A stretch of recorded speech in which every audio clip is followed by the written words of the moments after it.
have them on. All right, let's get right to it. My first guest, terrific young actress, currently starring in the new movie Hellboy, which opens tomorrow. Please welcome the lovely Selma Blair.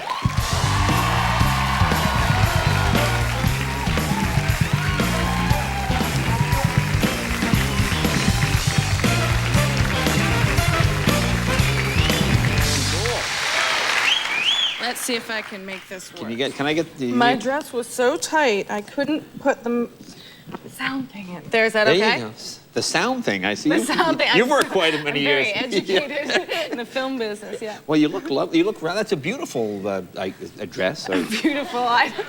Was that like a cocktail dress? What would you call that? It's a beautiful, see, to me it's a dress. I don't know, it's like an oven mitt or something. I don't know. It feels very odd. Well, but, yeah, I don't know. There's not a lot you can do when you're not that voluptuous. So no, you're very voluptuous.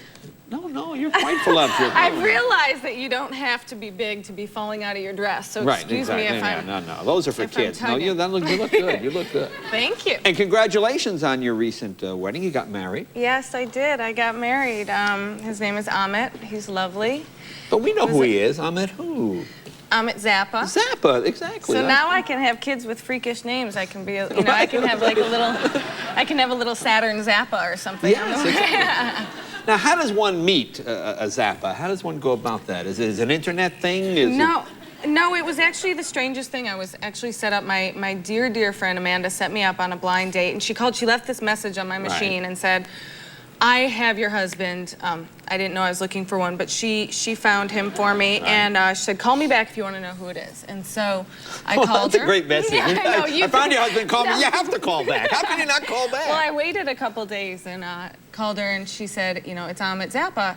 And I said, oh my God, you're kidding me. There's no way I'm going out with that freak. I had seen him about... With that freak?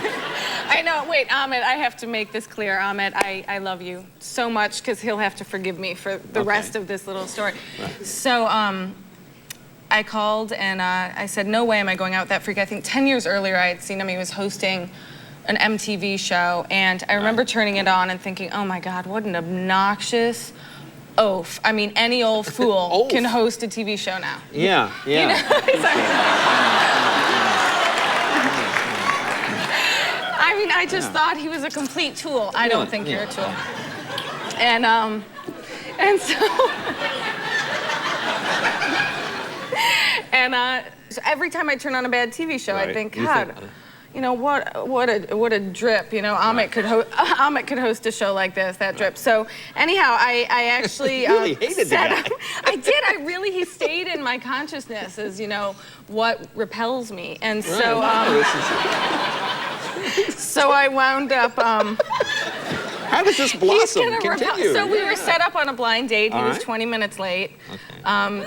So he was a late tool, and I wound up after 10 minutes into the date, I thought, this is the love of my life. I don't know. Well, no, okay. Now here's a guy you've built up a hatred now for 10 years. Just the inner, your blood boils whenever you see something bad. Whenever you see a bad piece of work, you associate with this guy. So you go on not really a blind date. You know who it is, but you've never met him. Is this correct? Right. Okay. All right. He shows up late.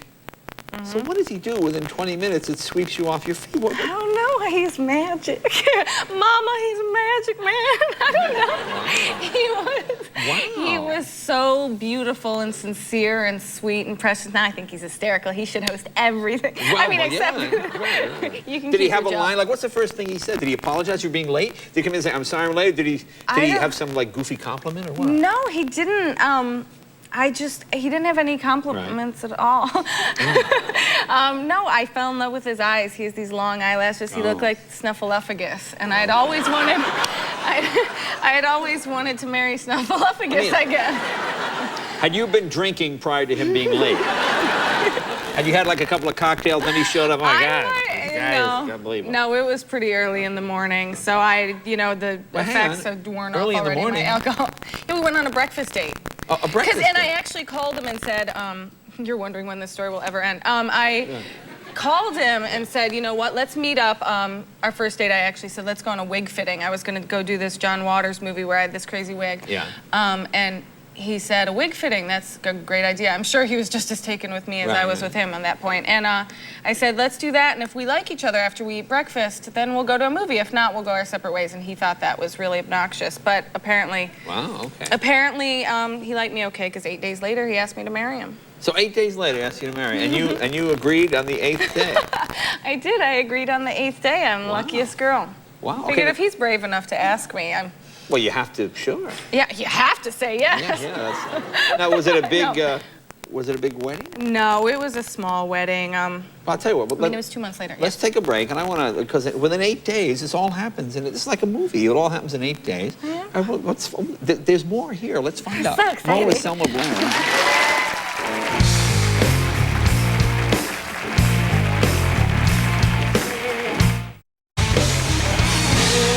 Welcome back. Talk with Selma Blair about her recent marriage to Ahmet Zappa. I know, was it at the Vatican with a huge thing and thousands of... where did you get married? No, it was small, and I had, you know, just family and close friends in my friend's backyard, but I had a gorgeous wedding dress made. I wasn't a real wedding girl, but Karl Lagerfeld made me a beautiful pale pink dress, and he knew either what a slob I was or what a clothes horse, so he made me the identical one in black to change into after my, you know, ceremony, so that was...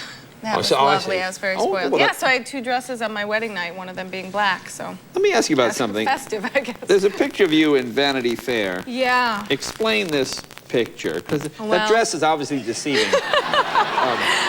I know, it's amazing. I don't know how I can strap those things down, you know, to such a... Why would you want to? But yeah, out farther than my little boobies. Explain this. That, it's for a John Waters movie, and it's called The Dirty Shame, and I play Ursula Utters. That's my stage. Ursula Utters? Capri Stickles, So I'll have to come back when I'm promoting that movie, but it's amazing. Tracy Ullman is my mom, and Chris Isaac was my dad in it. Rather, I was their daughter, because they're the stars. But now tell me about wearing this. Did you go outside and walk around the street? Did men's... You know, I actually, no, I didn't. We tried to keep them under wraps. It was pretty hard, because they're massive. There's no wraps that big, but but one day I was getting... It took like 4 hours to get them put on for work, and... yeah, I feel so inadequate now without them. I just feel like naked. But I walked out and I had my bathrobe on. I felt so frumpy, and I flashed a construction crew that was right outside. And normally they really go for that. Not this time. They like dropped their hammers. You know, it was like clunk. You know, and they headed for the hills. It was. You sure they were guys? No, they were guys. I was pretty fantastic looking. Wow. Now tell me about this scientific study that you... I didn't conduct it. I think, well, John Waters had this movie, A Dirty Shame. He kind of was inspired by, I guess, a scientific study that concussion sufferers can get really horny. And so, I guess, you know, hit your head and you're like, oh, you know. I don't know. I'm sure you needed the visual of that one. Yeah, you know what? So if you get hit in the head, it makes you a sex addict? Yeah, it makes you feel, well, yeah, in this John Waters world. But I think it was, you know, based on something that some study, some pervert did, but... Pervert did the study. Well, that could throw it off, really, if a pervert is doing the study. So, yeah, I play a girl that was hit on the head pretty severely when I was 7 around the maypole. So by the time I'm 18, my... You're just hanging off the maypole. Yeah, I'm just, you know, keep stuffing them with sex appeal, I guess. Now, tell us about Hellboy. This is based on the comic book, yeah, obviously. Hellboy. God, I just was such a dork. Hellboy. I do one comic book movie and I'm a geek already. Did you read? Were you familiar with Hellboy before you got there? No, I'd never heard of Hellboy. Okay. And I was familiar with Guillermo del Toro, who directed it. He did Blade 2 and this movie called Devil's Backbone. And he's phenomenal vision and imagination and passion. And so I really wanted to work with him. He called me, and I went and met with him, and he handed me Hellboy, and I read it, and I loved him. Very film noir and beautiful. And where did you do it? Where did you shoot it? Here? We shot it in Prague for about 7 months. It was amazing. And I play a fire starter girl named Liz Sherman. I play kind of Hellboy's love interest, and I kind of torch my whole family when I'm little, you know, as you do. As you do, really, as you do. You just, matter of factly. So she's. And what, you can throw fire? You can cause fire? Rage brings on, well, like PMS. Not like, I don't phlegm, I don't cough up a phlegm, but rage makes me, no, rage. I'm so embarrassed. No. Rage makes this. Rage the makes the flames and come some out. kids were throwing stones at me. Okay. As they did when I was little, but they were throwing stones at her, hit her head, and the whole town goes up in flames. She goes to the BPRD Paranormal Research Department. I'm really selling this movie, and I meet Hellboy, and he falls in love, and it's amazing. And the movie is like. And you had to act like you're. How does one act like they're on fire? Apparently, you just go. It was. I mean, what do you do? I didn't have a lot of sense memory for that acting moment. Remember the stove? Not the same. But I actually felt like the biggest drip on set. There was a scene, the first one, where I burst into flames. I'm lying on the bed and.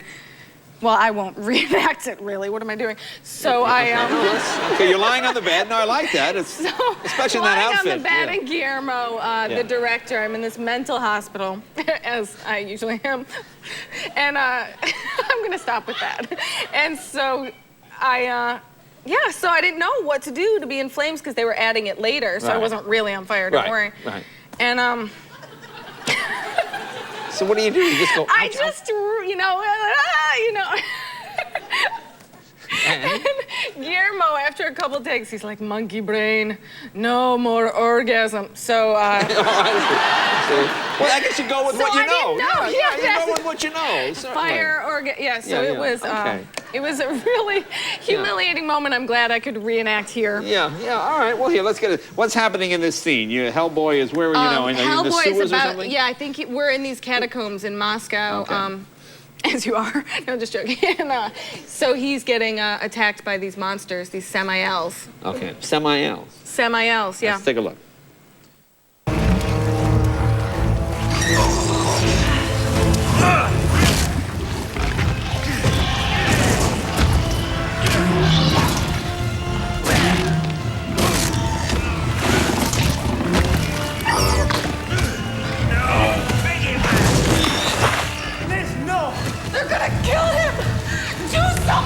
For what? What do you want me to do?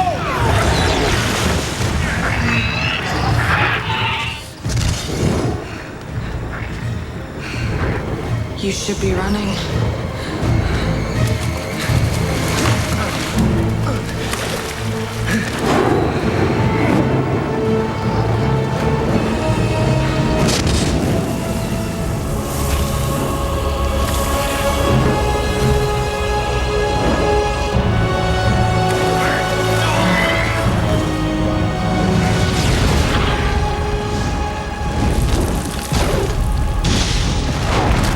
There you go. Hellboy. Yay. Open some out. Selma, thank you very much. You so Be right back with Exhibit right after this. Don't go away.